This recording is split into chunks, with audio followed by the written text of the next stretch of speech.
अस्सलाम वालेकुम दोस्तों, मैं हूं डॉक्टर मोहसिन अता और आज मैं आपके सामने एक इम्पॉर्टेंट टॉपिक जो है वो डिस्कस करना चाहता हूं और वो टॉपिक है टूरिज़्म एंड फोबियाज़। असल में ये टॉपिक बहुत इम्पॉर्टेंट है उन टूरिस्ट के लिए जो कि किसी फ़ोबिया का शिकार हैं। अगर वो उस अपने फ़ोबिया को सही तरह से समझ नहीं सकते तो वो किसी भी टूरिस्ट प्लेस पे जाके किसी ज़्यादा प्रॉब्लम का शिकार हो सकते हैं। तो लिहाजा जो है, अगर कोई बंदा ऐसा है जिसको कोई ख़ास फ़ोबिया है, कोई स्पेसिफ़िक फ़ोबिया है, तो उसको किसी भी टूरिस्ट प्लेस पे जाने से पहले ये समझना ज़रूरी है कि वहाँ पे उसको किस किस्म के प्रॉब्लम्स हो सकते हैं। तो ये सब जानने से पहले कि कौन से फ़ोबियाज़ जो हैं वो टूरिस्ट के साथ एसोसिएटेड हैं, टूरिस्ट के लिए प्रॉब्लम काज़ कर सकते हैं और उनको कैसे ओवरकम किया जा सकता है, ये सारा कुछ हम आपको बताएँगे। लेकिन उससे पहले ये समझना ज़रूरी है कि फ़ोबियाज़ असल में होते क्या हैं। आम तौर पे किसी भी डर या खौफ को जो है वो फ़ोबिया समझ लिया जाता है, जबकि ऐसा नहीं है। फ़ोबिया जो है इसके लिए ज़रूरी है कि कोई बेजा डर या खौफ जो कि किसी सिचुएशन या किसी ऑब्जेक्ट के साथ, किसी चीज़ के साथ एसोसिएटेड हो। जैसे फॉर एग्ज़ाम्पल मैं आपको बताना चाहता हूँ कि एक इम्पॉर्टेंट फ़ोबिया जो कि टूरिस्ट के साथ एसोसिएटेड है वो है एक्रोफोबिया, जो कि हाइट्स का फ़ोबिया, यानी कि ऊंची जगहों का खौफ।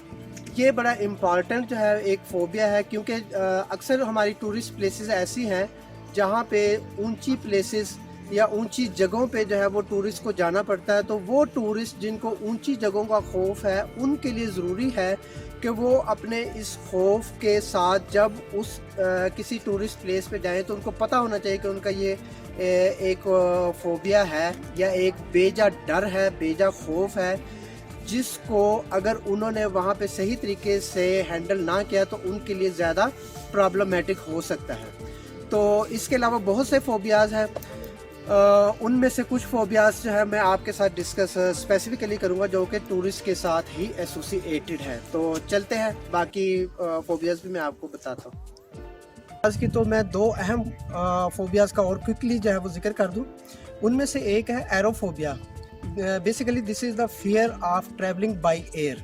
तो वो लोग जो लॉन्ग डिस्टेंट डेस्टिनेशन पे, टूरिस्ट डेस्टिनेशन पे जाते हैं तो उनको जो है वो बाय एयर भी सफ़र करना पड़ता है। तो वो ऐसे लोग जिनको एरोफोबिया हो उनको चाहिए कि वो एरोप्लेन के सफ़र में एहतियात करें और अपने प्रिकॉशंस के साथ सफ़र करें। और दूसरा फ़ोबिया, चूँकि हम इस वक्त मौजूद भी हैं एक आइसोलेटेड प्लेस पे जिसको मलोट मंदिर कहा जाता है, यहाँ पे मौजूद है, तो वो फ़ोबिया भी कुछ इससे मिलता जुलता ही है कि that is xenophobia. Xenophobia is actually the fear of strangers and foreigners. जब आप इस तरह की टूरिस्ट प्लेसेस पे जाते हैं तो वहाँ पे आपको कुछ स्ट्रेंजर्स मिलते हैं, कुछ फॉरेनर से भी आपकी मुलाकात होती है। तो ऐसे लोग जिनको ज़ीनोफोबिया है वो इस सिचुएशन को फेस नहीं कर सकते, स्ट्रेंजर्स के साथ कम्युनिकेट नहीं कर सकते, उनसे अच्छी तरह से बात नहीं कर सकते, और अगर फॉरेनर है तो उनके साथ भी वो हेजिटेशन के साथ रहेंगे और उनको अवॉइड करेंगे। तो ये भी फ़ोबिया है एक जो कि टूरिस्ट के साथ एसोसिएटेड है, जो है वो आप लोगों के साथ शेयर करता चलूँ, जो कि टूरिस्ट के साथ उसकी ख़ास लिंक बनता है। इस फोबिया को हम कहते हैं cryophobia. Cryophobia is actually the fear of ice and cold, यानी कि बर्फ़ या बहुत ज़्यादा ठंड हो तो इस चीज़ का जो खौफ है, बेजा खौफ है, उसको हम कहते हैं क्रायोफोबिया। तो चूँकि टूरिस्ट है वो डिफरेंट टूरिस्ट प्लेसेस पे जब जाते हैं तो ख़ास तौर पे विंटर में, जैसा कि इस वक्त मैं भी यहाँ पे गलियात में मौजूद हूँ, तो यहाँ पे आइस भी है और कोल्ड भी है। तो इस वजह से भी वो लोग जिनको क्रायोफोबिया है उनके लिए प्रॉब्लम हो सकता है। मैंने पहले आप लोगों से जिक्र किया और इत्तेफाक से इस वक्त हम स्वेग लेक पे मौजूद है और मेरे पीछे आप लोगों को काफ़ी पानी नज़र आ रहा है, ये सामने भी चश्मा बह रहा है। तो इसी से एसोसिएटेड एक फ़ोबिया है जिसे हम कहते हैं हाइड्रोफोबिया, या उसे एक्वाफोबिया भी कहा जाता है। ये बेसिकली पानी का बेजा खौफ होता है। वो लोग जो हाइड्रोफोबिया या एक्वाफोबिक होते हैं वो लोग ऐसी प्लेसेस पे जहाँ पे पानी बहुत ज़्यादा मौजूद हो वहाँ पे जाने से उनको पहली बात ये है कि अवॉइड करना चाहिए। और अगर उनका ये फ़ोबिया ज़्यादा शदीद नहीं है तो वो पहले से ये चीज़ ज़हन में रख के इसको मैनेज करते हुए ऐसी जगहों पे पहुँचे। तो हाइड्रोफोबिया या एक्वाफोबिया जो है वो पानी का खौफ है, वो टूरिस्ट के साथ एसोसिएटेड फोबियाज की हो रही है। तो यहाँ पे एक और फोबिया है जिसको हम कहते हैं एस्ट्राफोबिया। That is actually the fear of storms. क्योंकि जब किसी आप टूरिस्ट प्लेस पे जाते हैं तो वहाँ पे वेदर जो है वो मोस्ट ऑफ द टाइम जो है अनएक्सपेक्टेड होता है। किसी भी वक्त जो है वो थंडर स्टॉर्म जो है वो स्टार्ट हो सकता है। तो ऐसे लोग जो कि एस्ट्राफोबिया या बिजली के चमकने के खौफ में या किसी तूफ़ान के खौफ में जो है मुब्तला होते हैं, तो उन लोगों के लिए जो है ऐसी सिचुएशन जो है वो प्रॉब्लमेटिक हो सकती है।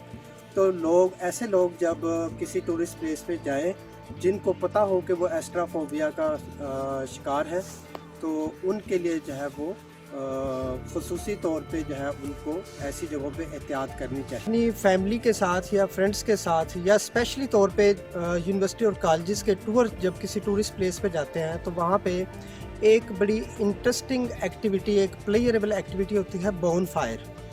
तो मैं यहाँ पे बोन फायर के हवाले से ही एक और फोबिया को हाईलाइट करना चाहता हूँ। उस फोबिया को कहते हैं pyrophobia.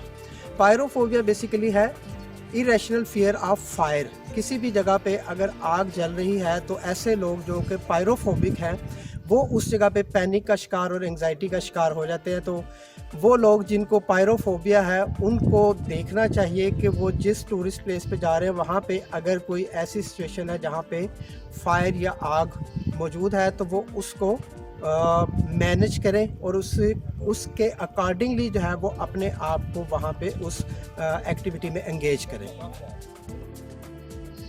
Actually is the irrational fear of snow. जैसा कि इस वक्त मेरे चारों तरफ आप लोगों को स्नो नज़र आ रही है। तो कुछ लोग ऐसे होते हैं, ज़्यादा नहीं होते, बहुत कम होते हैं, लेकिन कुछ लोग ऐसे होते हैं जिनको स्नो का या ये स्नो फॉलिंग का जो है बेजा खौफ होता है।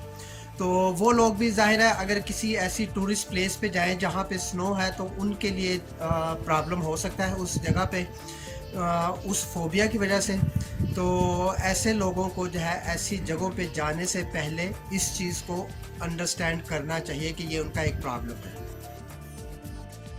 फोबियाज़ की बात करें तो ये कैसे मुमकिन है कि एक बहुत ही कॉमन फोबिया जिसे अंधेरे का बेजा खौफ कहा जाता है उसका जिक्र ना हो, जिसे हम नफ्सियात की ज़ुबान में निक्टोफोबिया भी कहते हैं। और दूसरा जो है वो डार्क कलर का खौफ जिसे मिलानोफोबिया कहा जाता है, स्पेशली तौर पे ब्लैक कलर का खौफ, बेजा खौफ, उसका जिक्र ना हो। तो जब टूरिस्ट किसी भी टूरिस्ट प्लेस पे पहुंचते हैं तो इसके बहुत ज़्यादा चांसेस होते हैं कि उनको ऐसी सिचुएशन या ऐसी जगह पे भी जो है वो टाइम गुजारना पड़े या ऐसी जगह से उनका वास्ता पड़े जहाँ पे तारीकी या अंधेरा हो, ठीक है, या कोई ब्लैक कलर जो है वो उस जगह पे बहुत ज़्यादा नुमाया हो। तो ऐसी सिचुएशन में उनके लिए वो लोग जो कि अंधेरे के खौफ या काले रंग के खौफ का शिकार होते हैं उनके लिए वो जगह जो है प्रॉब्लमेटिक हो सकती है। वहाँ पे उनकी जो एंजाइटी है ना सिर्फ उनके लिए बल्कि उनके साथ आने वाले फैमिली मेम्बर्स या दोस्तों के लिए भी परेशानी का सबब बन सकती है। तो फोबिया के बारे में बताना चाहता हूँ, उसके बाद मैं आप लोगों को इसकी काजेज़ और इसकी ट्रीटमेंट के हवाले से आप लोगों को बताऊंगा कि आप उसको कैसे हैंडल कर सकते हैं या क्या स्टेप्स आपको लेने चाहिए। जो लास्ट फोबिया जो मैं आप लोगों से शेयर करना चाहता हूँ उसको मोनोफोबिया या ऑटोफोबिया भी कहा जाता है। दरअसल ये एक खौफ होता है अकेले रह जाने का, यानी कि irrational fear of being alone. तो अगर आप किसी टूरिस्ट प्लेस पे जाते हैं और आप टूरिस्ट हैं तो आपको ये सिचुएशन फेस करना पड़ सकती है कि आप किसी जगह पे अपनी फैमिली से, अपने दोस्तों से अलग रह जाएं। तो वो लोग जिनको ऑटोफोबिया या मोनोफोबिया है वो लोग वहाँ पे डिफ़िकल्ट सिचुएशन को फेस कर सकते हैं।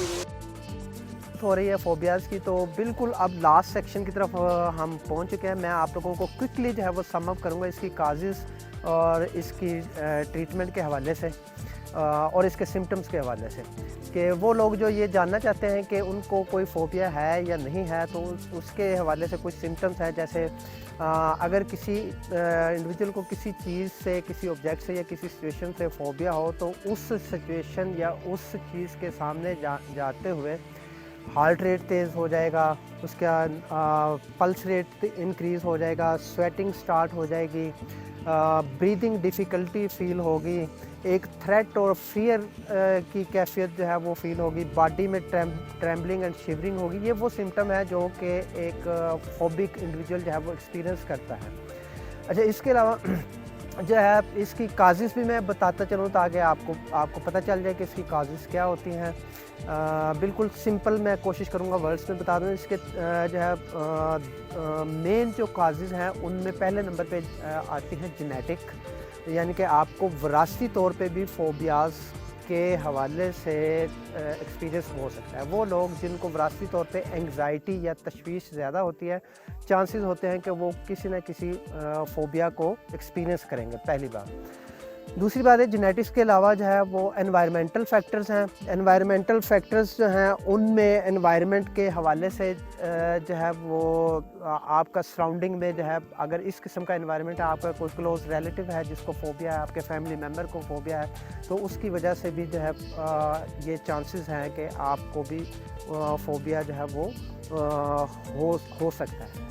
तीसरी जो रीज़न है जो यानी कि जेनेटिक्स के बाद जो है वो ज़्यादा इम्पॉर्टेंट जो तीसरी वाली रीज़न है वो ये है कि कोई डिस्ट्रेसिंग या ट्रॉमेटिक एक्सपीरियंस, कोई ऐसा माजी में कोई ऐसा तजुर्बा जो कि बहुत ही ज़्यादा तशवीश वाला था। जैसे कोई बंदा जो है वो डूबने वाला हो और वो बच गया हो, तो वो उसको जो है वो हाइड्रोफोबिया के जो है चांसेस है। कोई बंदा किसी हाइट से फिसला हो, गिरा हो, ज़ख्मी हुआ हो, सर्वाइव कर गया हो, तो ये भी चांसेस हैं कि उसको बाद में जो है वो हाइट का फ़ोबिया हो सकता है। या बर्निंग का एक्सपीरियंस किसी ने किया, तो ये जो डिस्ट्रेसिंग एक्सपीरियंसेस हैं इनकी वजह से भी फ़ोबिया होते हैं। अब मैं आऊँगा ट्रीटमेंट की तरफ। ये चीज़ ज़हन में रखें कि फ़ोबिया को ट्रीट करना कोई इतना आसान काम नहीं है। आप इंडिविजुअली, पर्सनली उसको कम्प्लीटली हैंडल नहीं कर सकते, टू सम एक्सटेंट मैनेज ज़रूर कर सकते हैं। तो अगर आप चाहते हैं कि आपका फ़ोबिया जो है वो आप उससे निजात पा लें, तो उसके लिए ज़रूरी है कि आप फ़ौरी तौर पे किसी साइकोलॉजिस्ट के साथ कंसल्ट करें या किसी साइकेट्रिस्ट के साथ कंसल्ट करें।